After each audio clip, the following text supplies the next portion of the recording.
मेरी तैयारी हो रही है त्योहार बनाने की। तो दोस्तों सबसे पहले आप सभी को रक्षाबंधन की हार्दिक शुभकामनाएं।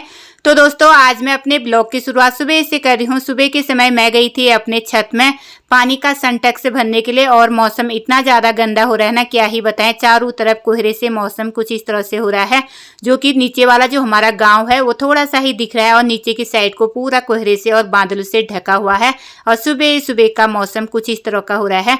तो दोस्तों आज हमारे वहाँ पानी 2-3 दिन से आया था, तो मैंने सोचा सबसे पहले मैं अपना सिंटेक्स भर लेती हूँ, उसके बाद घर के और सारे काम करूंगी। फिर मैंने नहाया धोया, उसके बाद मैं चली गई थी नौला पानी भरने के लिए, क्योंकि मैं आजकल एक एक गागर डेली नौले से पानी भर के लाती हूँ।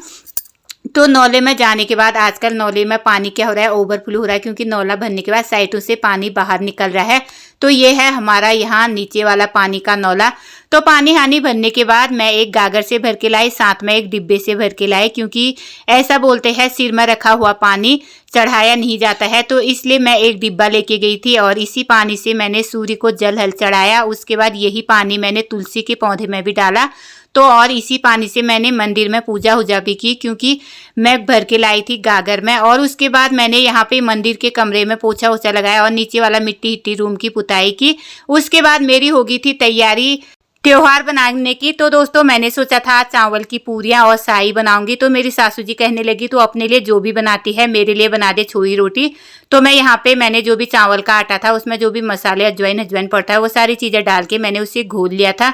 उसके बाद मेरी यहाँ पे तैयारी हो गई थी छोई रोटी बनाने के लिए, जो कि मैं अपने सासू जी के लिए बना रही थी और मुझे अपने लिए बनानी थी पूरी और साई।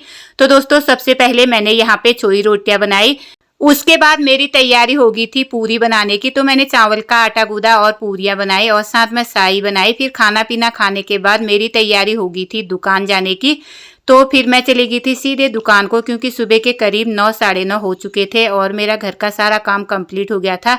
दुकान में जाने के बाद थोड़ी देर दुकान में बैठने के बाद शाम के समय मैं आ गई थी घर के लिए और वहाँ से लेके आई थी थोड़े से जलेबी। तो मैंने घर में आके चाय हाय बनाई और जलेबी हलेबी खाई। उसके बाद शाम के समय मैं चली गई थी घास के लिए।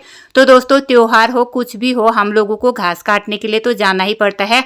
सुबह की शुरुआत हमारी घर से होती है और घर के कामों से होती है और उसको ख़त्म हम खेतों में ही करते हैं। तो दोस्तों फिर हम चले गए थे घास के लिए। वहाँ से घास काटने के बाद फिर मैं आ गई थी घर के लिए, क्योंकि मैंने अपना गट्ठर बना लिया था।